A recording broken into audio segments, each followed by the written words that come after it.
नमस्कार। प्रदेश का सबसे बड़ा मुद्दा, सबसे बड़ी बहस लेकर हाजिर हूं मैं अपूर्वा सिंह और आप देख रहे हैं इंडिया न्यूज उत्तर प्रदेश उत्तराखंड। इस बार जगह औरैया थी, मंच पे थे सूबे के मुख्यमंत्री योगी आदित्यनाथ और निशाने पर थी समाजवादी पार्टी और समाजवादी पार्टी के नेता। मुख्यमंत्री योगी आदित्यनाथ ने पहले तो किसानों को खूब सौगातें दी, विकास के दावे किए और फिर समाजवादी पार्टी के नेताओं को भी आड़े हाथों लिया। योगी आदित्यनाथ ने सपा सरकार के कार्यकाल का कच्चा चिट्ठा खोलकर रख दिया और धुआंधार दावे किए। महाराष्ट्र की ओर से कहा गया है कि सपा सरकार में किसानों पर कर्ज होता था, बेरोजगारी चरम पर थी, लेकिन बीजेपी की सरकार में रोजगार की बहार आई है। मुख्यमंत्री योगी आदित्यनाथ यही नहीं रुके, उन्होंने कानून व्यवस्था का भी जिक्र करते हुए विपक्ष पर करारा प्रहार किया है। सीएम योगी आदित्यनाथ ने कहा कि पिछली सरकारों में गुंडे माफिया हावी हुआ करते थे, नौजवानों के जीवन से खिलवाड़ होता था। हमने 8 लाख नौजवानों को सरकारी नौकरियां दी हैं। सीएम योगी ने यह भी वादा किया कि 15 जून को गृह मंत्री के हाथों यूपी पुलिस के 60,000 युवाओं को नियुक्ति पत्र दिया जाएगा। योगी आदित्यनाथ ने तो ये तक कह दिया कि यूपी में सब कुछ ऑल इज वेल है, लेकिन विपक्ष को ऑल इज वेल नहीं है। विपक्ष के नेता तो कहते हैं कि यूपी में सब कुछ नॉट वेल है। अब ऐसे में सवाल तो बनता है, सवाल ये कि योगी राज में मिला रोजगार, फिर क्यों यलगार? नौकरी पर राजनीति सपा की है, ये कैसी नीति? क्या सपा की वजह से फंसती थी भर्तियां? नौकरी बहाना, मकसद सियासत चमकाना। आज इसी मुद्दे पर कई सवाल दागे जाएंगे, जवाब भी होंगे, लेकिन उससे पहले मुख्यमंत्री योगी आदित्यनाथ का वो बयान आपको सुनाते हैं जो उसके बाद से ही विपक्षियों में खलबली मच गई है। याद करिए, पिछली सरकारों के समय गुंडे और माफिया हावी हुआ करते थे। न बेटी सुरक्षित थी, न व्यापारी सुरक्षित था।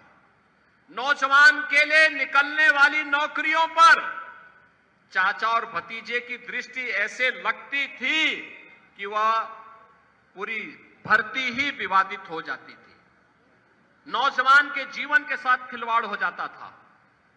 और आज 8 लाख नौजवानों को हमने सरकारी नौकरी दी है। अभी 60,000 उत्तर प्रदेश पुलिस में नई भर्ती हम लोगों ने की है। 15 तारीख को, 15 जून को देश के गृह मंत्री जी को बुला करके एक साथ उत्तर प्रदेश के 60,000 नौजवानों को उत्तर प्रदेश पुलिस बल का हिस्सा बना करके उनको नियुक्ति पत्र हम प्रदान करने वाले हैं। इतनी भर्ती कभी नहीं हुई। यानी अब तक मिलाकर 2,16,000 से अधिक भर्ती हम अकेले उत्तर प्रदेश पुलिस बल में कर चुके हैं। तो अखिलेश सरकार में साल 2012 से 2017 तक कुल कितने रोजगार मिले हैं वो भी हम आपको ग्राफिक्स के जरिए बता रहे हैं। यूपी SSSC कुल पदों की बात कर ले, योगी सरकार के भी अगर हम 2017 से 2025 तक के आंकड़ों पर नजर डालें तो पुलिस विभाग में कुल 1.56 लाख भर्तियां हुई हैं। इसके अलावा पुलिस विभाग में 22,000 से ज्यादा महिलाएं शामिल हुई हैं, यानी महिला सशक्तिकरण पर भी यहां विशेष ध्यान दिया गया है। यूपी PSC, यूपी SSSC मिलाकर करीब 95,000 पदों पर नियुक्तियां हुई हैं। यह आंकड़ा हम आपको योगी सरकार का दिखा रहे हैं साल 2017 से 2025 तक का। रोजगार मेलों के जरिए 1.72 लाख युवाओं को नौकरियां दी गई हैं। निवेश आधारित स्वरोजगार से 60 लाख युवाओं को नौकरियां मिली हैं। शिक्षा विभाग में भी बढ़ोतरी हुई है। बेरोजगारी दर कितनी कम हुई है वो हम आपको यहां बता रहे हैं। 2017 से 18 तक 6.4% जो बेरोजगारी दर है उसमें कमी देखी गई है। 2017 से 2018 तक के बीच का अगर हम आंकड़ों पर नजर डालें तो 6.4% जो बेरोजगारी है वो कम हुई है। यूपी PSC कुल 26,394 पदों पर नियुक्ति अखिलेश सरकार में हुई है। साल 2012 से 2017 तक के आंकड़े आपके सामने हैं। यूपी SSSC कुल 19,312 पदों पर नियुक्ति हुई है और शिक्षा विभाग में बात हम योगी सरकार की कर रहे हैं, जहां शिक्षा विभाग में करीब 1.60 लाख भर्ती हुई है। पुलिस विभाग में कुल 1.56 लाख भर्ती हुई है। ये दावे और वादे योगी सरकार के हैं 2017 से 2025 तक के। पुलिस विभाग में 22,000 से ज्यादा महिलाएं शामिल हुई है। देखिए, यहां महिला सशक्तिकरण पर जिस तरह से बीजेपी का हमेशा जोर रहा है, वो तस्वीरें, वो उदाहरण हमें देखने को मिल रहा है। यूपीपीएससी, यूपी ट्रिपल एससी मिलाकर करीब 95,000 पदों पर नियुक्तियां हुई हैं। रोजगार मेलों के जरिए भी युवाओं को रोजगार मिला है, जिसका आंकड़ा 1.72 लाख है। निवेश आधारित अगर स्वरोजगार की बात करें तो 60 लाख युवाओं को रोजगार मिला है, जो कि निवेश आधारित है। शिक्षा विभाग में करीब 1.60 लाख भर्ती हुई है। बेरोजगारी दर में कितनी प्रतिशत कमी आई है वो भी हम आपको दिखा रहे हैं। 6.4% की कमी आई है 2017 से 2018 तक, यानी योगी सरकार के कार्यकाल के दौरान। तो लगातार सपाइयों पर योगी सरकार की ओर से प्रहार किया जा रहा है। आज सभी आंकड़ों पर बात होगी, तथ्यों पर बात होगी, सवाल होगा सभी प्रवक्ताओं से, बीजेपी प्रवक्ताओं से भी सवाल होंगे। उनकी भी कमियों और खामियों को आज उजागर किया जाएगा। तीखे सवाल उनसे भी होंगे, सपा प्रवक्ता से भी सवाल होंगे। उनकी पार्टी जिस वक्त यूपी में उनकी सरकार थी, उस वक्त उन्होंने किस तरह से रोजगार देने का काम किया, उनका क्या रोड मैप था रोजगार को लेकर, कितनी भर्तियां अटकी रही, कितनी भर्तियां अभी भी कोर्ट में अटकी हुई हैं। उन तमाम सवालों का भी हम आज की इस चर्चा में, आज की इस बड़ी बहस में जिक्र करेंगे। उन तमाम सवालों के जवाब जानने की कोशिश करेंगे।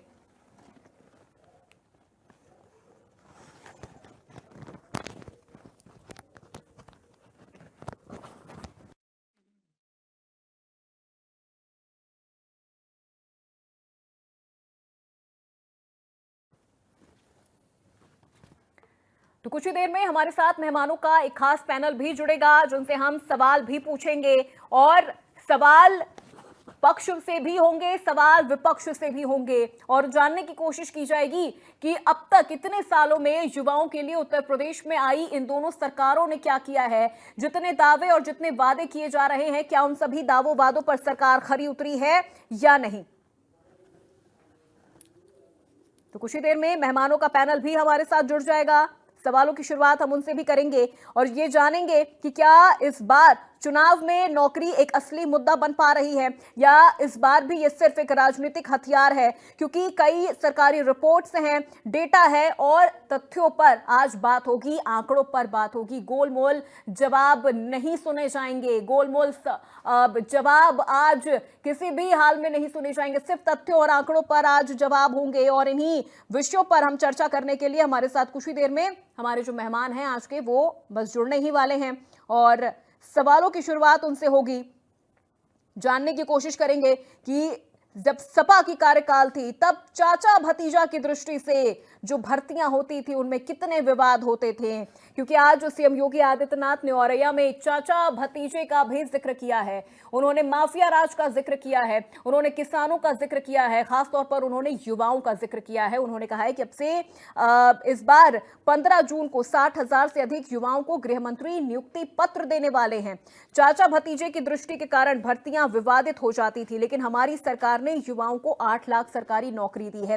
तो जो ये 8 लाख वाला आंकड़ा है, ये इस वक्त सबसे ज्यादा चौंकाने वाला है और सपा के खेमे में, विपक्षी पार्टियों के खेमे में ये आंकड़ा इस वक्त सबसे ज्यादा खलबली मचा रहा है।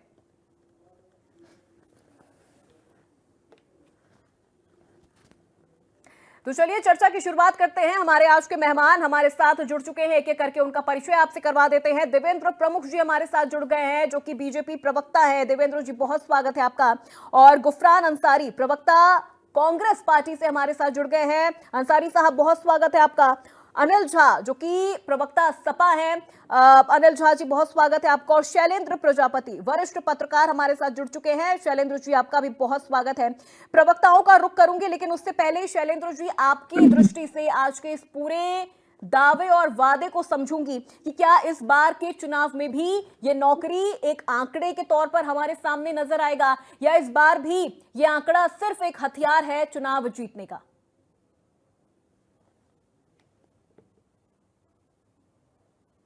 शैलेंद्र जी, आप अपना माइक अनम्यूट कर लीजिए। ये बहुत ही महत्वपूर्ण मुद्दा है विषय, और हर व्यक्ति से जुड़ा हुआ है। हमारे देश की जो सबसे बड़ी समस्या है गरीबी, और गरीबी को दूर करने के जो प्रमुख उपाय है उनमें से एक है रोजगार।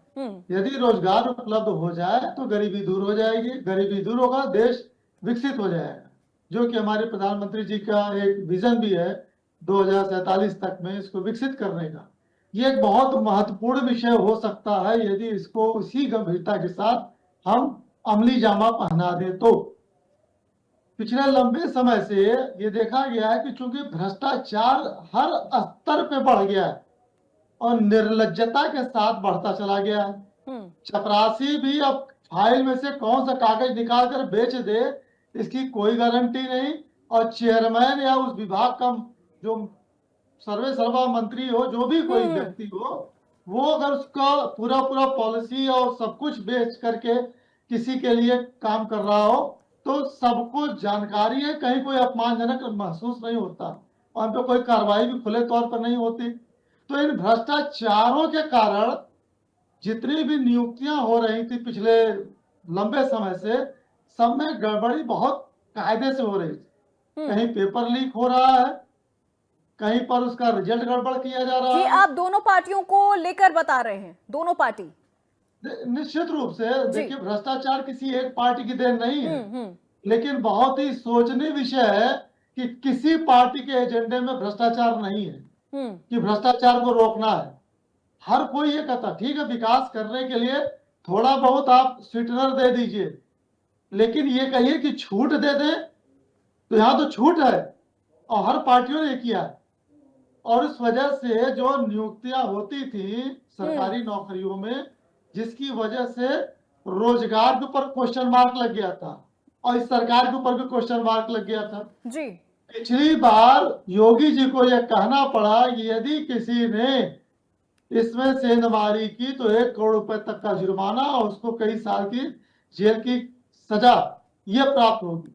तो उस डर से पूरा फोर्स लगा करके बड़ी मुश्किल से पुलिस भर्ती की परीक्षा कराई गई, जो बहुत सफल मानी गई। अब इतना जोर लगा करके आप कोई सिलेक्शन करेंगे और तब जाकर के वो सही ढंग से अपने तक पहुंचेगा अंजाम तक, यह व्यवस्था का प्रश्न है। हाँ, यह सही है कि वर्तमान में इतने लंबे समय के अंतराल के बाद योगी जी की सरकार ने यह नियुक्ति बहुत ही शुचितापूर्ण तरीके से कराई है, जिसका ये अभी 15 जून को गृह मंत्री जी के हाथों से, मुख्यमंत्री जी अपने हाथों से नियुक्ति पत्र वितरित करेंगे जी। ये एक शुभ शुरुआत हो सकती है, लेकिन इस शुभ शुरुआत के लिए सभी लोग शुभकामनाएं दीजिए और यह कोशिश कीजिए कि व्यवस्था ऐसी बने कि अनवरत चलती रहे। ये नहीं सारे काम करो कम नौकरी दे रहे हैं, नौकरी देना हमारा काम नहीं है। विकास होगा, नौकरियां अपने आप मिलेंगी, नौकरी करने वाला। ठीक है शैलेंद्र जी, यानी अंत में आपने ये माना कि योगी सरकार जिस तरह से जीरो टॉलरेंस की नीति पर काम कर रही है, ये उसी का नतीजा है कि सिपाही भर्ती परीक्षा इतना जोर लगाने के बाद भी सफलतापूर्वक संपन्न हो गई है और अब 15 जून को जो नियुक्ति पत्र है वो बांटे जाएंगे। ठीक है, सवाल मेरा गुफरान अंसारी साहब से है। हालांकि पार्टी उनकी कांग्रेस है, लेकिन जिस तरह से उत्तर प्रदेश में सपा और बीजेपी का ही एक वक्त में देखा जाए तो जो राज है वो रहा है। लेकिन गुफरान जी देखिए, आपकी भी जो रिएक्शन है वो बहुत जरूरी हो जाता है, खासतौर पर जब बात युवाओं की होती है। कांग्रेस के पास यूपी के युवाओं के लिए, उनके रोजगार के लिए वो ऐसा कौन सा मॉडल है जो सपा और बीजेपी इन दोनों के मॉडल से बहुत बेहतर है और अलग है? क्या ऐसा कोई मॉडल कांग्रेस तैयार कर रही है भविष्य के लिए? जी नमस्कार आप सभी को, आपके दर्शकों को। जी हाँ, मैं सबसे पहले तो उत्तर प्रदेश के उस फिर से मंचों से बोले गए झूठ के खिलाफ में कुछ बातें करूंगा। उसके बाद आपने जो कहा कांग्रेस के विजन के बारे में बात करूंगा। और हाँ, कांग्रेस ही वो पार्टी है जिसके पास देश चलाने का अनुभव है, युवाओं को रोजगार दिलाने का अनुभव है और इस देश को के हर वर्ग को संपन्नता की ओर और समानता की ओर ले जाने का अनुभव है। सबसे पहले मैं बात करूंगा उस डबल इंजन सरकार की, जिसके दावे तो बड़े हैं, तुम्हारी फाइलों में गांव का मौसम गुलाबी है, मगर ये आंकड़े झूठे हैं, ये दावा किताबी है। और इस किताबी दावे की पोल लगातार खुलते जाती है। यूपी में आनन फानन में बार बार ये कहना पड़ रहा है सरकार को कि सब चंगा सी, इतने लाख रोजगार हमने दे दिए यूपी को, पर यूपी का जो नौजवान है वो अपने आप को क्यों ठगा महसूस कर रहा है? क्यों बार बार उत्तर प्रदेश में हमने देखा है हजारों लाखों की संख्या में युवा परीक्षा देने के बाद एकत्रित होते हैं रोजगार पाने के लिए, और वो परीक्षा के पेपर लीक हो जाते हैं। खुद योगी आदित्यनाथ जी की सरकार में लगभग 10 से ज्यादा पेपर लीक हुए हैं, और वो सरकार अब इस तरह की बातें कर रही है कि हमने रोजगार के अवसर प्रदान किए हैं। तो फिर युवा क्यों परेशान है? क्यों सड़कों पर आप उन पर लाठी भांज रहे हैं? क्यों पेपर लीक हो रहा है? ये सरकार एक पेपर ठीक से नहीं करा पा रही है। और रही बात इस डबल इंजन में से एक महत्वपूर्ण इंजन की बात, जिसके प्रधानमंत्री भी उत्तर प्रदेश से 2 बार सांसद रहे, चुनाव लड़ते हैं उत्तर प्रदेश में, अपने आप को बनारस में मां गंगा का बेटा बताते हैं। 2 करोड़ रोजगार का वादा इस देश से किया था, 11 साल पूरे होने को आए हैं सरकार को। 2 करोड़ रोजगार के वादे के अनुसार तो 20 करोड़ लोगों को अब तक, या 22 करोड़ लोगों को देश में अब तक रोजगार मिल जाना था युवाओं। ठीक है, पर क्या बात है, मेरी बात पूरी होने दीजिए। पर क्या बात है कि देश में आज सबसे भयावह बेरोजगारी है, ऐतिहासिक बेरोजगारी है, और इससे सरकार नहीं भाग सकती है। महंगाई अपने चरम सीमा पर है, और इस बात का अनुभव देश का मध्यम वर्ग और गरीब परिवार कर रहा है। और देश में इतनी आर्थिक असमानता बढ़ गई है। जिस रोजगार की बात कर रहे हैं आप, किताबों में दावों में आपके है, लेकिन कहां है लोगों के पास? हर दूसरा युवा आज बेरोजगार है, और यूपी में तो हर युवा बेरोजगार है, और उसकी सड़कों पर तस्वीर लाठी खाते हुए सामने आती है। इस देश में युवाओं के पास टैलेंट की कमी नहीं है, पर ये झूठ बोलने वाले नेता अगर अपने झूठे दावों से बाज आए तो शायद युवाओं को के साथ न्याय हो सके। और रही बात कांग्रेस की, कांग्रेस अपने मैनिफेस्टो में बार बार ये दावा करती है कि हाँ, इस देश को सार्वजनिक रूप से इतना पब्लिक सेक्टर यूनिट्स को इतना हट किया गया है, उसको बेचा गया है, उसमें शेयर्स बेचे गए। ठीक है गुफरान जी, लौटूंगी मैं आपके पास, मिलना मुश्किल है। चलिए ठीक है गुफरान जी, मैं लौटूंगी आपके पास। ठीक है देवेंद्र जी देखिए, दावा कर रही है बीजेपी, खुद सीएम योगी आदित्यनाथ ने आज कहा कि हमने 8 लाख नौकरियां दी हैं, और अब 15 जून को भी 60,000 जो नियुक्ति पत्र हैं वो दिए जाएंगे। ये तो आपने दावा कर दिया, ये आपने वादा कर दिया, लेकिन विपक्षी संतुष्ट नहीं हो पा रहे हैं। उन्हें आप किस तरह से सेटिस्फाई कर पाएंगे? वो क्या आंकड़े, वो क्या तथ्य, क्या फैक्ट आप रखेंगे जिससे विपक्ष भी ये मान जाए कि हाँ, अगर आपने ये दावे किए, वादे किए, तो आपने इन चीजों को पूरा किया है? क्योंकि रोड मैप सपा भी बनाकर बैठी है, रोड मैप कांग्रेस भी बनाकर बैठी है कि हम सरकार में आएंगे तो फिर हम ये चीजें कर देंगे। धन्यवाद अपूर्वा जी। मैं 1 मिनट आपका लूंगा इसमें एक्स्ट्रा की, मुझे कुछ योजनाओं के बारे में आपको अवगत कराना। और जिस तरह से माननीय मुख्यमंत्री जी ने कहा है, वो 8 लाख जो रोजगार नौकरियों की बात कर रहे हैं, जो प्रमाण पत्र की जो बात है, माननीय गृह मंत्री जी के साथ ये सब देने की जो प्रक्रिया है, और दूसरी जो हमारी सरकार का काम है, हमने 8 वर्षों में जो काम किया है, हम हमेशा उस पर चर्चा करना चाहते हैं। विपक्ष हमसे क्वेश्चन करे, उसमें भी हमको कोई गिला शिकवा होता नहीं है, हम चाहते भी यही है। निष्पक्ष रोजगार पारदर्शी प्रक्रिया के तहत विभिन्न आयोगों और भर्ती बोर्डों को मैं थोड़ा सा आपको ले जाना चाहता हूं कि 1.38 लाख से अधिक महिला शामिल है, जिसमें रोजगार मिशन समिति गठन प्रक्रिया के तहत आप उत्तर प्रदेश की लोक सेवा आयोग में, यूपीएससी में एकल आवासीय पंजीकरण OTR व्यवस्था लागू की गई है। उत्तर प्रदेश में शिक्षा सेवन आयोग गठन किया गया है। मैं कानूनी रूप से भी थोड़ा सा अपने साथी को अवगत कराना चाहता हूं कि जिस तरीके के क्वेश्चन उठ रहे हैं, ग्लोबल इन्वेस्ट समिति 2023 में प्राप्त निवेश प्रस्तावों में से 1 करोड़ 10 लाख से अधिक युवाओं को रोजगार और सेवा योजनाओं को अवसर सर्जित किया गया है। MFME सेक्टर में 1.65 करोड़ लोगों को रोजगार प्रदान किया गया है। एक जनपद एक उत्पाद योजना के तहत 54.887 लोगों को रोजगार मिला है। मुख्यमंत्री की युवा रोजगार योजना के अंतर्गत 28.419 युवाओं को लाभान्वित किया गया, जिसमें 2.27.352 रोजगार के अवसर सर्जित किए गए हैं। मिशन रोजगार के तहत अब तक 1.890 प्रवक्ताओं को 6.314 सहायक अध्यापक और 219 प्रधानाचार्यों की नियुक्ति की जा चुकी है। ये तथ्य बोल रहा हूं मैं, आप उनमें थोड़ा सा प्रकाश बाद में डाल लेना और कर लेना जहां शुद्धि की जरूरत है। विश्वकर्मा श्रम सम्मान योजना के तहत 3.68.07 पात्र लाभार्थियों को सहायता दी गई है। स्वामी विवेकानंद युवा सशक्तिकरण योजना के तहत 49.686 लाख टैबलेट और स्मार्टफोन वितरित किए गए हैं। ये सब रोजगार सृजित करने के तरीका है। प्रदेश में 50 इंक्वेट और 7.200 स्टार्टअप संचालित हो रहा है, जिसमें युवाओं को अवसर मिला है। प्रधानमंत्री रोजगार सृजन योजना कार्यक्रम के तहत 29.296 इकाई स्थापित की गई है, जिसमें 2.34368 लोगों को रोजगार प्राप्त हुआ है। मुख्यमंत्री शिशुक्त प्रोत्साहन योजना 1 लाख से अधिक युवाओं को।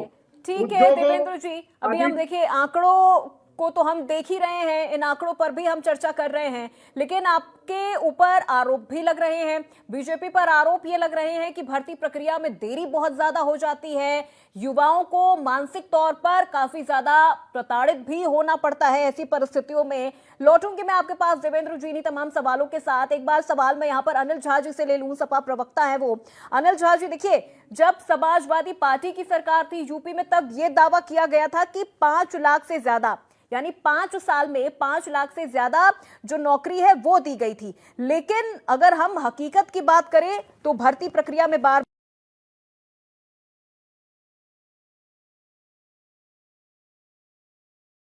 बदलाव भी हुआ। आरटीआई जवाबों में कोई भर्ती जो ब्यौरा है के युवाओं के लिए या बेरोजगारों के मुद्दे को आपने उठाया, उसके लिए आप वाकई में सराहनीय।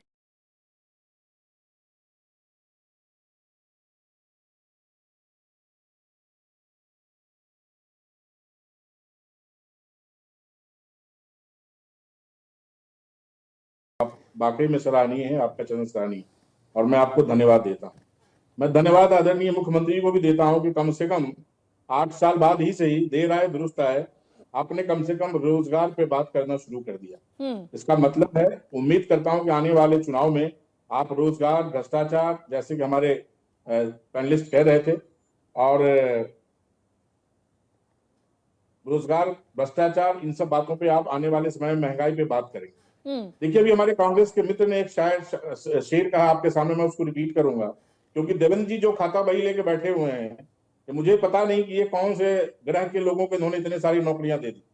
25 करोड़ आबादी वाले प्रदेश में इन्होंने जो डाटा आपके सामने रखा, वो 8-10 करोड़ गिना दिया इन्होंने, कि 8 साल में इन्होंने रोजगार दे दिया। मतलब जो पान की दुकान खोल के कोई युवा बैठा अपने पिताजी से कर्जा लेके, अपने चाचा और पड़ोसी से 100, 200, 500 हजार कर्जा लेके पान की दुकान खोला है, उसको भी इन्होंने जो है रोजगार दे दिया उत्तर प्रदेश की सरकार।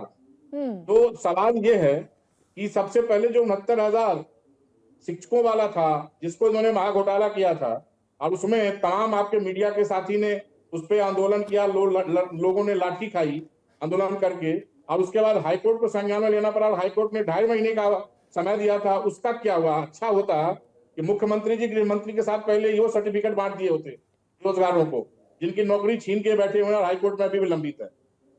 देखिए क्या है ना कि अब इनके पास कुछ रहा नहीं। अब ये राम मंदिर, हिंदू मुस्लिम बहुत हो गया, औरंगजेब, सारी मुद्दे खत्म हो गए।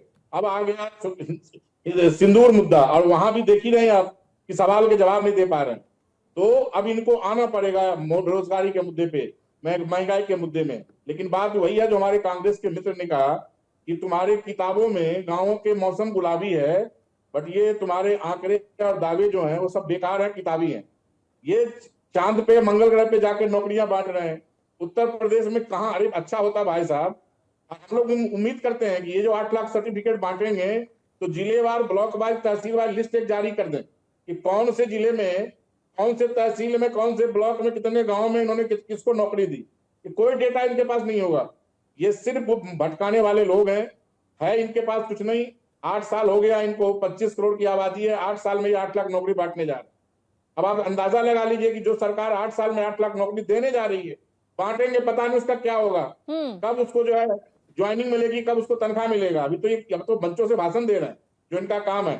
तो हम लोग इंतजार में हैं, और अच्छा है कि आप इस पिच पे आ रहे हैं। आप आइए बेरोजगारी पे, आप आइए महंगाई पे, आप आइए भ्रष्टाचार पे, आप आइए स्वास्थ्य सेवा पे, और हम भी आपके साथ कंधे से कंधा मिला के विपक्ष के नाते आपका साथ देंगे। लेकिन खाली मंचों से भाषण देंगे, गुमराह करेंगे वोट लेने के लिए, तो उसका पुरजोर विरोध भी किया जाएगा। ठीक है अनिल जी।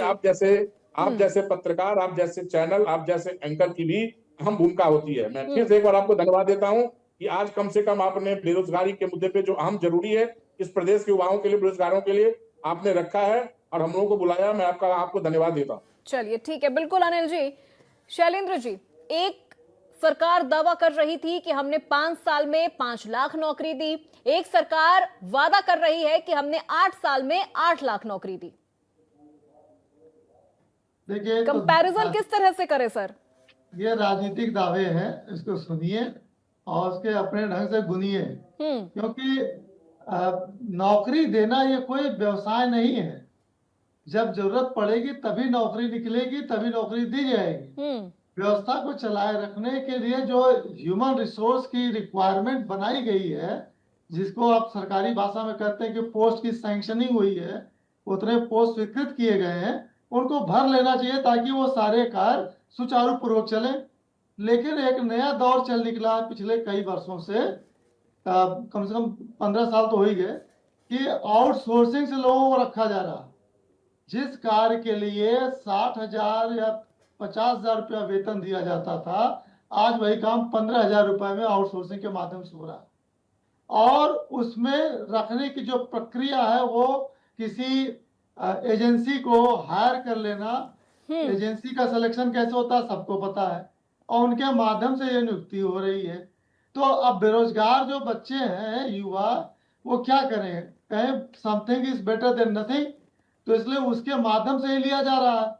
तो ये राजनीतिक बातें हैं। कोशिश ये होनी चाहिए कि सभी को रोजगार प्राप्त हो, और वो रोजगार अस्थायी रोजगार के रूप में हो, चाहे वह स्वरोजगार हो, चाहे वो वेज एम्प्लॉयमेंट हो, चाहे वो वेतन वाला रोजगार हो, या वो प्रॉफिट कमाने वाला स्वरोजगार हो। क्योंकि शैलेंद्र जी, अगर हम देखें सपा के कार्यकाल को, तो 2012 से 2017 तक लाखों पद खाली रहे, और इसका एग्जाम्पल भी है कि आपको मालूम भी होगा 2015 में लेखपाल भर्ती प्रक्रिया करीब 2 साल तक अटकी रही, और अभी भी कई ऐसी भर्ती प्रक्रिया है जो कोर्ट में है, तारीख पे तारीख पड़ रही है, लेकिन कोई नतीजा नहीं निकल रहा। इतना ही नहीं, सपा की अगर आप बात कर रही हैं तो देखिए, हर पार्टियां हर समय अपने राजनीतिक लाभ के लिए करती हैं। पहली बार हुआ था जब नियुक्ति पत्र को बांट करके सार्वजनिक रूप से तमाशा बनाया गया। वो तमाशा जो स्टार्ट किया है समाजवादी पार्टी ने, वो आज भी जारी है, कोई इसका सुधार नहीं हुआ। किसी को नौकरी पर रखना, फिर इसके बाद चौराहे पे खड़े होकर दिखाना इनको नौकरी दे रहे हैं, तो भीख देना हुआ। यह तमाशा समाजवादी पार्टी ने प्रारंभ किया है, और वो अभी भी जारी है, जबकि अच्छा नहीं लगता है। बता दीजिए, ठीक है, लेकिन इस तरह से करके सबको मालूम है कि हाँ भाई ये ठीक है, नौकरी निकली है, सही सुचितापूर्ण तरीके से इनका सिलेक्शन हुआ, ये काम करें पारदर्शितापूर्ण और अच्छे से काम करें। लेकिन शैलेंद्र जी, अगर इसे हम ट्रांसपेरेंसी की दृष्टिकोण से देखें, ट्रांसपेरेंसी देखिए, जब तक भ्रष्टाचार को हटाने के बारे में विचार उच्च स्तर पर नहीं होगा, तब तक इस तरह की दिक्कतें आएंगी। भाई कौन सा तरीका, हम सभी इंसान हैं, किसी को कहा जाइए अच्छा आप ही नियुक्ति कर दीजिए, तो क्या अकेले एक आदमी कर देगा? अगर अकेले एक व्यक्ति को आप अधिकृत कर दीजिए, तो उसके ऊपर कितने दबाव बन जाएंगे कि क्या गारंटी है कि वो कहीं पर किसी के साथ एडजस्टमेंट नहीं कर लेगा, कहीं कंप्रोमाइज नहीं करेगा। ठीक है शैलेंद्र जी, मैं लौटूंगी आपके पास। अंसारी साहब, देखिए, अगर कांग्रेस की बात करें तो ये आरोप कांग्रेस पर समाजवादी पार्टी भी लगा चुकी है, बीजेपी भी लगा चुकी है कि ये सिर्फ आलोचना करते हैं, इनके पास कोई रोड मैप नहीं है, इनके पास कोई ठोस समाधान नहीं है, और बेरोजगारी भी कांग्रेस के वक्त में काफी ज्यादा बढ़ी है। देखिए, उत्तर प्रदेश के परिप्रेक्ष्य में मैं ये बात कहूंगा कि यूपी में लंबे समय से हमारी सरकार नहीं, और इसके बाद भी अगर दोनों दल या कोई भी राजनीतिक दल हम पर आरोप लगाता है तो इस बात पर आप खुद विचार करिएगा कि जिनकी सरकारें रही वो दूसरों पर आरोप मढ़ रहे, तो जवाब तो उनको देना है, जवाबदेही उनकी है। दूसरी बात, हमारी केंद्र की सरकार जब रही यूपीए में, तो यूपीए के दौर की रोजगार के अवसर, जितने भी रोजगार के अवसर की दर है, उससे अनुमान आज लगाइए, आज इस देश में उस तरह का रोजगार भी सरकार नहीं दे पा रही है जब आज से 40 साल पहले, जब इंदिरा जी के समय या पंडित नेहरू जी के समय या राजीव गांधी जी के समय में, जब देश में संसाधनों की बहुत कमी हुआ करती थी, उसके बाद युवाओं को रोजगार मिला करता था। आज पब्लिक सेक्टर यूनिट्स इन्होंने खत्म कर दी है, आज रोजगार के अवसर मिलना, एमएसएमई को इन्होंने खत्म कर दिया है, आज बड़ी मुश्किल हो गई है। और सरकार, ये बात सही है, सपा के प्रवक्ता महोदय ने अभी बात कही कि जिस तरह से सरकार उलझा कर रखती थी, बड़े, अभी चुनाव दूर है, आज अचानक से रोजगार की बात चल रही है और आपके चैनल के माध्यम से बात चल रही है। हम लोग तो ये चाहते हैं, हम लोग बार बार इस बात पर बात करते हैं कि क्यों इस देश में मीडिया चैनल्स महंगाई पर, बेरोजगारी पर बात नहीं करते, क्यों इस देश में पेपर लीक पर बात नहीं होती है। बात होती थी औरंगजेब पर, हिंदू मुस्लिम पर, बड़े बड़े आक्रांताओं पर, लेकिन जो मुद्दे की बात है वो बात करना जरूरी है। और मैं आपको भी साधुवाद देता हूं, लेकिन इस बात से केवल झूठे दावे नहीं किए जाएंगे।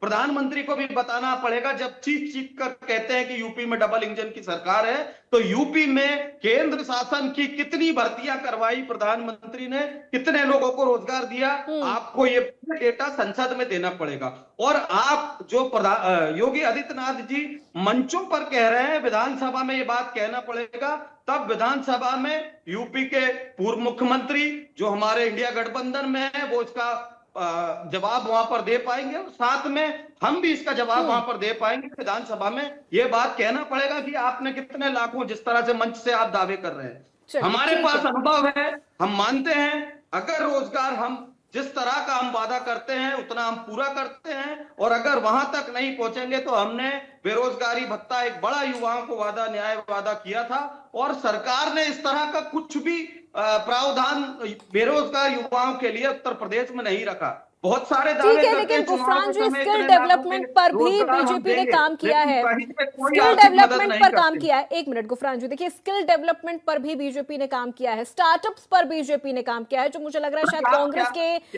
टाइम में ये चीजें नहीं थी, और सपा के टाइम में भी लगभग ये चीजें नहीं थी। देवेंद्र प्रमुख जब मोर्चा संभाली, और जवाब दीजिए, बहुत सारे आरोप लग रहे हैं, डेटा और फैक्ट्स की जानकारी आपसे मांगी जा रही है। एक मिनट गुफरान जी, मैं लौटूंगी आपके पास, देवेंद्र जी से भी जवाब तो ले लूं। आपने इतने सारे आरोप लगाए, इतने सारे सवाल पूछे, तो जवाब देने का वक्त उनको भी दीजिए।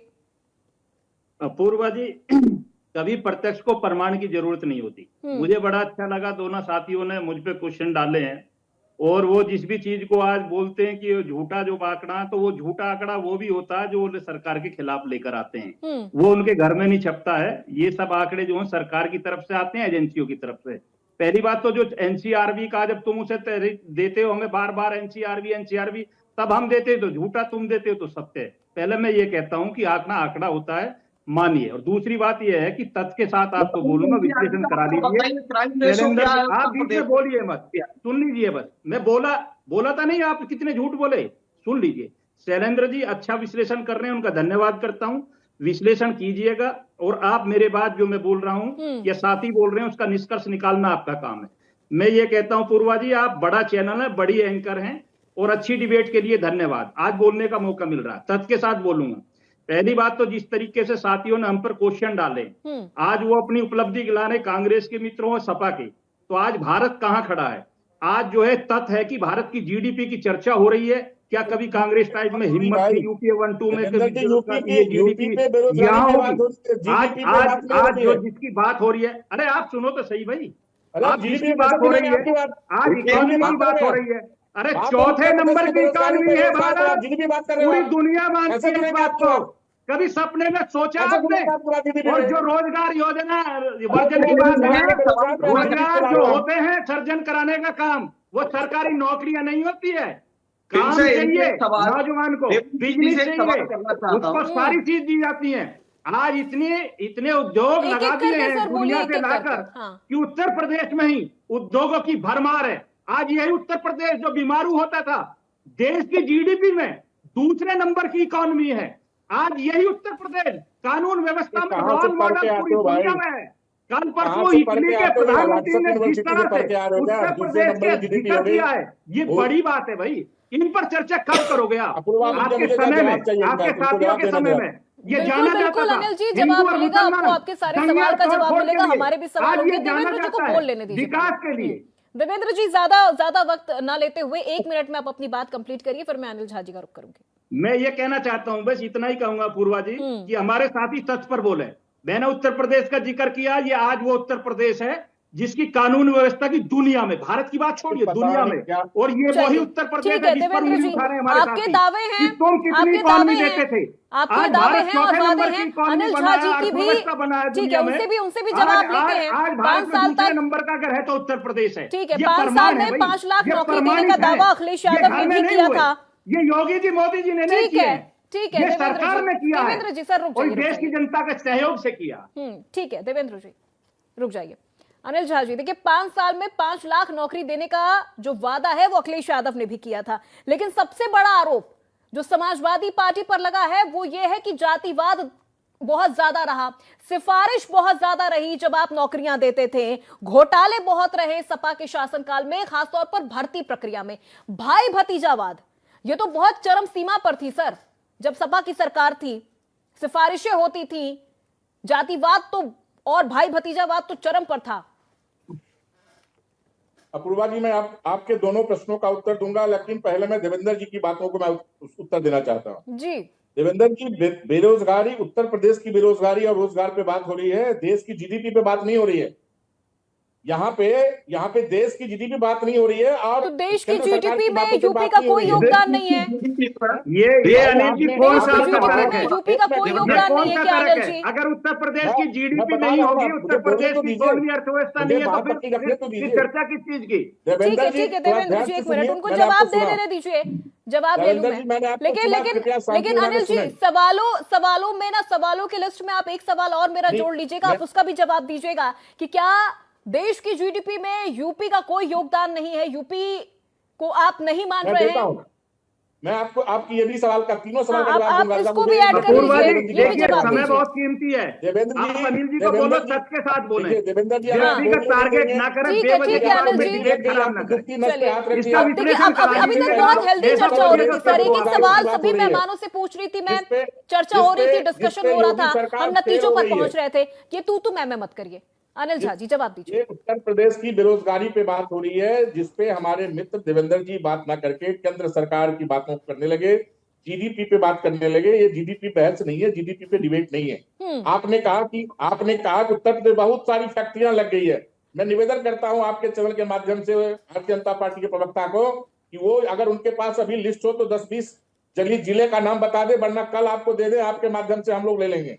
कौन से शहर में कौन सी फैक्ट्री लगी है, कितने लोगों की नौकरी मिल गई है। तो कृपया करके टीवी पे आके झूठ ना आप बोलें। नोट करिए, मैं अभी बता देता हूँ आपको। अभी पश्चिम आप उत्तर प्रदेश से शुरू हुई है, ग्रेटर नोएडा ऑन रिकॉर्ड उठाकर देखिए कि देश में सबसे ज्यादा उद्योग जो आए हैं विदेशी कंट्रियों का है। अनिल जी, आप ग्रेटर नोएडा, गाजियाबाद, पश्चिम उत्तर प्रदेश के जिले, मेरठ से लेकर कहीं की बात करिए, आप लखनऊ की बात करिए, अपने से उतार कर भागते नहीं है। देखिए ये नहीं ये नहीं। सर बेहतर होगा अगर आप दोनों एक एक करके अपनी बात रखें, तो बेहतर तरीके से हम भी समझ पाएंगे, दर्शक भी समझ पाएंगे। आपके तीनों सवाल का जवाब मैं दे रहा हूं बड़ी ईमानदारी से। मैं बीजेपी की प्रवक्ताओं की तरह इधर उधर नहीं भागूंगा, और जो सवाल के बदले में आपको सवाल नहीं पूछूंगा। आपने कहा सपा की सरकार में 5 लाख नौकरियों की बात कही, हमने जो दिया हमने उसकी बात कही। दूसरा सवाल था आपका कि हमने भाई भतीजा बात किया। ये तो भाजपा कहता ही रहता है परिवारवाद, भाई भतीजावाद, लेकिन सबसे ज्यादा भाई भतीजावाद, भाई परिवारवाद भाजपा में आज है। और मैं तो कह रहा हूं एक कदम आगे बढ़ के, अरे भाई आप भाई भतीजावाद को ही नौकरी दे दीजिए। कम से कम भाजपा के जो कार्यकर्ता है, भाजपा के जो नेता हैं, जो जमीनी स्तर के कार्यकर्ता है, जो सदियों से आपके लिए वो वोट दे रहा है और चादरें बिछा रहा है और झंडे लगा रहा है, उनके बच्चों को नौकरियां दे दीजिए, मुझे कोई आपत्ति नहीं होगी। रही बात आपने कहा कि पैसा लेके, पता नहीं आपने एक सवाल आपका ये भी था, अरे आप कुछ भी करके नौकरी दीजिए तो आप दे तो कुछ, हमने कुछ भी करके नौकरी तो दी, आप तो अभी नहीं दे रहे हैं। देखिए मैं एक चीज और क्लियर कर देता हूं। अनिल झा जी, आप इस चीज को जस्टिफाई कैसे कर सकते हैं कि हमने कुछ भी करके नौकरी तो दी, पैसे लेके हमने नौकरी तो दी, जाति पूछ के हमने नौकरी तो दी। ये चीजें सर जस्टिफाई मत करिए ना सर, अब यहाँ चैनल पे बैठ के आप इन चीजों को जस्टिफाई मत करिए, जो गलत है वो गलत है सर। तो 8 साल से इनकी सरकार है, 10 साल से 11 साल से केंद्र में बीजेपी सरकार है, हमको जेल तो भेज देते। एक बार पिछली सरकार का थोड़ा सा अनिल जी, अब देखिए अब गलतियों को आप जस्टिफाई कर सकते हैं तो ये तो बहुत गलत है सर। अब यहाँ आप बैठ के चैनल पर आप ये कह रहे कि हमने कुछ भी करके नौकरी तो दी, हमने जाति पूछ के नौकरी तो दी, लेकिन दी पैसा लेके ही दी, लेकिन हमने नौकरी दे दी। अपूर्वा जी, हमने गलत करके नौकरी अगर दी तो बीजेपी की सरकार 8 साल से उत्तर प्रदेश में, 11 साल से केंद्र में, एक भी जांच करा पाई क्या? अब सर वो जांच करवाएंगे तो फिर आप कहेंगे कि ये सरकारी तंत्र का दुरुपयोग कर रहे हैं। कौन कह रहे हैं? तो ये साबित कर देना, सरकार तो इनकी है, भेज दे जेल हम लोगों को। ये तो गोमती मुझे 1 मिनट चाहिए, आधा मिनट काम से करता हूं। फ्रंट की जांच करवा रहे थे, ना जाने मैं ये कहता हूं कि अनिल जी एक बार उठाकर देख लीजिए, ऑन रिकॉर्ड है, आपकी भर्ती बता रहा हूं और यूपीएससी की भर्ती बता रहा हूं, बड़ी भर्ती बता रहा हूं। उठाकर देखिए, एक बीच में 54 में से 50 और 52 नाम, यादव यादव यादव यादव यादव यादव। ठीक है सर, उठाकर आप कितने अनिल झा कितने थे उसमें? चलिए ठीक है, देवेंद्र जी एक मिनट सर चलिए, उनकी बात कंप्लीट करने दीजिए। लेकिन अनिल झा जी, मेरे एक सवाल का जवाब आप अंत में जरूर दीजिएगा। देवेंद्र जी 1 मिनट सर, 1 मिनट देवेंद्र जी 1 मिनट। भाई एम और वाई एक ही समीकरण भर्तियों में रहा, एक ही समीकरण राजनीति में रहा और एक ही समीकरण इस प्रदेश में रहा। इसीलिए रही सरकार आपको गिरकर। मैं फिर कहता हूं अनिल भाई, 400+ जमीन कराए आप लोगों ने, सिर्फ इसी की वजह से कराए थे और कोई कारण नहीं था। ये मुस्लिम यादव के सिवा। लेकिन देखिए अनिल झा जी, आरोप अगर आप पर लग रहा है, 1 मिनट देवेंद्र जी, सर अब आप दोनों ही चर्चा कर लीजिए, फिर आप क्यों बैठे हैं, बाकी मेहमान क्यों बैठे हैं सर, उनको भी वक्त देना है ना, उनसे भी सवाल लेना है। अब रुक जाइए सर, अब रुक जाइए, अब आप दोनों रुक जाइए, बेहतर होगा दोनों शांत हो जाइए, दोनों शांत हो जाइए। ठीक है सर, आराम से सर, आराम से। अब आप देखिए, अभी तक बहुत हेल्दी चर्चा हो रही थी सर, एक एक सवाल पूछा जा रहा था, जवाब दिया जा रहा था, कंक्लूजन तक हम पहुंच रहे थे, फिर कंक्लूजन से पहले ही आप लोग अब आपस में बहसबाजी करने लग गए हैं। थोड़ा सा पेशेंस रख लीजिए सर। देवेंद्र जी, अनिल जी, दोनों से रिक्वेस्ट कर रही हूँ, थोड़ा सा पेशेंस रख लीजिए। शैलेंद्र जी से एक बार मैं एक सवाल ले लेती हूँ, क्योंकि सर देखिए समाजवादी पार्टी का भी शासनकाल बहुत लंबे समय तक रहा उत्तर प्रदेश में, लेकिन हर बार हर साल वो भर्ती प्रक्रिया निकालते थे और हर दूसरी भर्ती प्रक्रिया इनकी कोर्ट में जाकर अटक जाती थी। इससे तो इनकार नहीं किया जा सकता। कोर्ट में ले कौन जाता, यही लोग ले जाते थे। ये जो दोनों भी प्रवक्ता, तीनों प्रवक्ता महोदय जो बोल रहे हैं, ये सच बोल रहे हैं, बस ये है कि आंशिक रूप से है, उसमें बीच में एक दूसरे का सच बोल रहे हैं, अपना नहीं एक दूसरे का। जी, एक दूसरे के बारे में जो भी बोल रहे हैं वो सत्य है, और बस उसमें से आंशिक जो सच्चाई है उसी को हमको ले लेना चाहिए। देखिए, फिर से यही कहूंगा कि यदि देश का विकास करना है तो उसके लिए गरीबी दूर करने के लिए पूंजी का अरेंजमेंट करना होगा। पूंजी या तो कहीं बाहर से आएगी या तो यहीं पर रोजगार के माध्यम से इनकम जनरेट करके किया जाएगा। तो नौकरी को या बिजनेस को एक माध्यम माना जाए, पहले तो ये मान दे। वो चाहे अगर इकोनॉमी हमारी मजबूती होती है तब भी हमें रोजगार मिलेगा, या हम किसी तरीके से रोजगार जनरेट कर देते हैं तो उससे भी हमारा विकास हो जाएगा। तो एक तो इस पर सभी को सहमत होना चाहिए। हर व्यक्ति इसमें स्टेक होल्डर है, हर व्यक्ति का इसमें हित है, और वो चाहे अलग अलग पार्टी के रूप में हो, चाहे अलग अलग संस्थान के रूप में हो। अगर कहीं पर कोई कमी हो रही है तो दूसरे का ध्यान आकृष्ट करा दे। जैसे जब समाजवादी पार्टी सत्ता में थी, ये सत्य है कि उन्होंने खूब नौकरी बांटी, नौकरियां दी। जैसा कि झा जी कह रहे हैं, अनिल झा जी, उनकी भावनाओं को बस समझिए, शब्दों को मत जाइए वरना फंस जाएगा, कि हमने नौकरियां तो दी, किसी को दी, तो उनका ये भाव कि हमने नौकरी तो दी, रोकी नहीं। लेकिन यहीं पर जो देवेंद्र प्रमुख जी का कहना है कि किसको दी, कुछ पर्टिकुलर लोगों को दी, ये भी सही है। तो दोनों पर ही नियंत्रण होना चाहिए। हमें रेगुलर नौकरी देनी है, लेकिन डर के मारे ये कि इन्हीं को न मिल जाए तो नहीं देंगे, ये भी नहीं होनी चाहिए। दीजिए, और जो नियम कानून है उसके रूप में दीजिए। किसी पार्टी के कार्यकर्ता को आप नौकरी नहीं दे सकते। मजाक है क्या? काहे की सरकार, काहे का संविधान? आपने अगर एक व्यवस्था बनाई कि ये प्रिलिमिनरी टेस्ट होगा, ये इंटरव्यू होगा, ये मेन एग्जाम होगा, तो आप उसको फॉलो करिए। अब उसमें चाहे जिस जाति धर्म का हो, चाहे जिसकी पार्टी का कार्यकर्ता हो, ये कैसे हम किसी को अलाउ कर सकते हैं कि आप अपनी पार्टी कार्यकर्ता को रख लीजिए या आपने अपनी पार्टी के कार्यकर्ता को रख लिया? ये संभव नहीं है। ये तो पूरे संविधान को ही नहीं, देश को ध्वस्त करने की तरफ ले जाएगा। ऐसा नहीं होना चाहिए।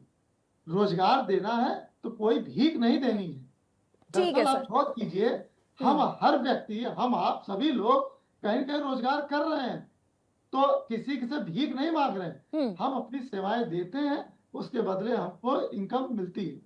तो ये सम्मानजनक तरीके से होना चाहिए, और वो रास्ता सबके लिए सुगम होगा, तो आपसी भाईचारा भी बढ़ेगा, देश का विकास भी होगा, और रोजगार की कमी नहीं रहेगी। एक ठीक है चीज और शैलेंद्र मैं जी। आपके संज्ञान में लाना ठीक चाहूंगा। है, एक सवाल गुफरान जी से। आप यूपीए की बात करते हैं, लेकिन अगर हम आंकड़े 2004 से 14 तक के उठा के देख ले तो देश भर में उस वक्त बेरोजगारी काफी ज्यादा बढ़ी थी। गुफरान जी, क्लोजिंग स्टेटमेंट इसी सवाल के साथ मैं आपका जानना चाहूंगी। देखिए अपूर्वा जी, मैं आपके जो टॉपिक आपने दिया उसके लिए आपका कृतज्ञ हूँ, धन्यवाद देता हूं कि आपने रोजगार जैसे विषय को आपकी डिबेट में शामिल किया। पर तीसरा टर्न है मेरा, और मुझे देवेंद्र जी जो भारतीय जनता पार्टी के प्रवक्ता हैं, उनसे सवाल करने का आप मौका नहीं दे रहे। आप मुझसे ही सवाल कर रहे कि उत्तर प्रदेश में बहुत लंबे समय से हमारी सरकार नहीं है, लेकिन मैंने दोनों बार जवाब दिया। अब मुझे कुछ बातें कहने दीजिए जो भारतीय जनता पार्टी के प्रवक्ता से मुझे जाननी है, क्योंकि उन्होंने जो है वैश्विक पटल की बात भी की, और उन्होंने उत्तर प्रदेश की भी बात की, और जीडीपी की भी बात की। तो मैं कुछ सवाल उनसे करना चाहता हूं। पहले वो मुझे ये बताएंगे, और मुझे आशा है कि मेरे बीच में नहीं, मेरी बात खत्म होने के बाद अगर वो जवाब देंगे मेरे चारों प्रश्नों का, तो बहुत अच्छा होगा। मैं जानना चाहता हूं कि क्या 2017 से लेकर 2024 तक योगी आदित्यनाथ जी की सरकार में 10 से ज्यादा पेपर लीक, परीक्षा के पेपर लीक हुए हैं कि नहीं, जिसमें इंस्पेक्टर की परीक्षा हो, जिसमें यूपी टीईटी की परीक्षा हो, आरओ हो, एआरओ भर्ती हो, पुलिस भर्ती हो, नीट का एग्जाम हो, ऐसे 10 से ज्यादा परीक्षा पेपर यहां उत्तर प्रदेश में लीक हुए हैं। अब आप बताएंगे कि हुए हैं कि नहीं हुए हैं। दूसरी बात, इतने पेपर लीक होते हैं, सालों में एक भर्ती निकलती है, उसके बाद पेपर लीक हो जाते हैं, तो रोजगार कहां से आप दे रहे हैं? किसको आप रोजगार कह रहे हैं? ये दूसरी बात है मेरी।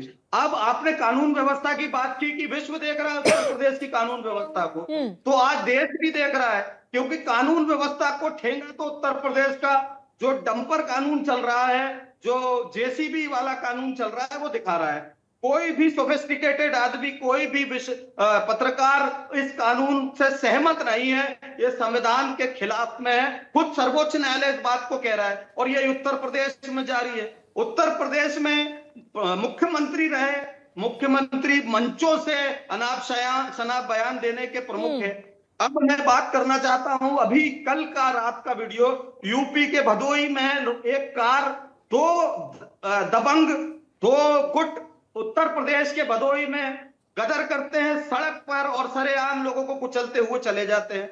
मैं स्वास्थ्य विभाग की बात करता हूं कि यूपी की स्वास्थ्य विभाग कितनी लचर है कि यूपी में प्रभु राम की नगरी अयोध्या से कुछ दूर पर रुदौली में, जहां पर स्वास्थ्य मंत्री उत्तर प्रदेश के विजिट करते हैं, वहां पर एक मां झाड़ियों के अंदर बच्चे का जन्म देती है, उसे ना सरकारी इलाज मिल पाता है, ना एम्बुलेंस मिल पाता है। ये कितनी शर्म की बात है। और आप स्वास्थ्य व्यवस्था की बात कर रहे हैं। एक माँ ने उत्तर प्रदेश में ये जन्म दिया। आज ही की एक खबर है, 1 जून को 55 वर्षीय एक व्यक्ति ने बलरामपुर में एक 5 साल की महिला से उत्तर प्रदेश में ठीक है गुफरान जी, देखिए क्लोजिंग स्टेटमेंट मुझे सभी मेहमानों से लेना है। उसके ऊपर आरोप है, भाजपाई गुंडे धमका रहे हैं परिवार को कि वो रिपोर्ट वापस ले।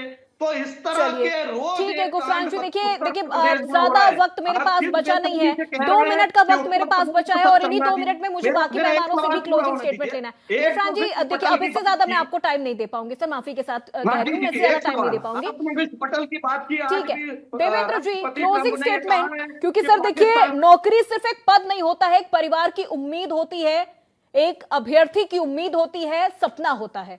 सरकार चाहे किसी की भी हो, ये एक जिम्मेदारी होती है। पहली बात तो ये क्लियर करूंगा मैं अपूर्वा जी आपको कि हमारा मकसद जो है नौकरी के साथ साथ रोजगार है, रोजगार सृजन करना।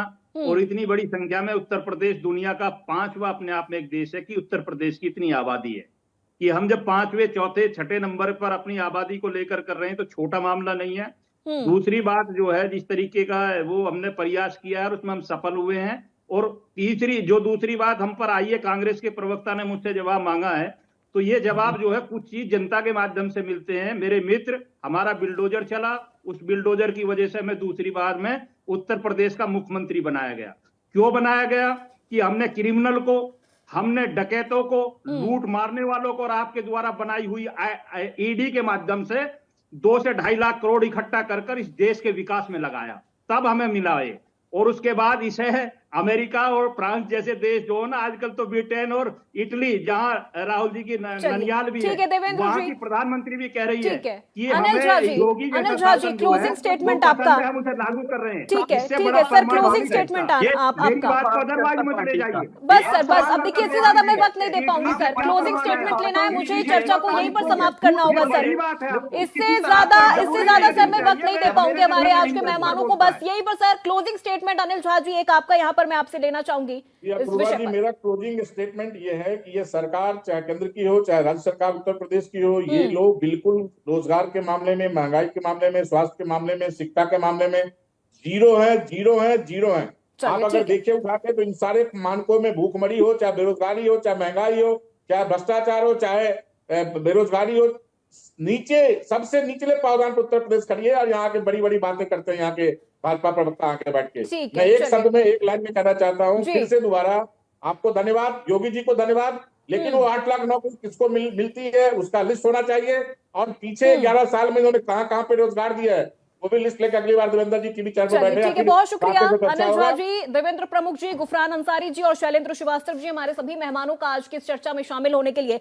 देखिए, सत्ता में कौन है, विपक्ष में कौन है, ये हर बार जरूरी नहीं होता है। जरूरी यह होता है कि युवाओं को कौन नौकरी दे रहा है, कैसे दे रहा है, कब दे रहा है। क्योंकि आज की बहस में सवाल भी बहुत सारे उठे, जवाब भी बहुत सारे मिले, लेकिन अब भी सवाल वहीं पर है कि आखिर युवाओं को डेटा चाहिए, वादा नहीं, डेटा चाहिए, आंकड़ा चाहिए कि उन्हें नौकरी कब मिलेगी, उन्हें नियुक्ति पत्र उनके हाथों में चाहिए, पेपर लीक के मैसेजेस नहीं। तो आज की इस चर्चा में मेरे साथ बस इतना ही। प्रदेश की तमाम खबरों के लिए आप देखते रहिए इंडिया न्यूज उत्तर प्रदेश उत्तराखंड।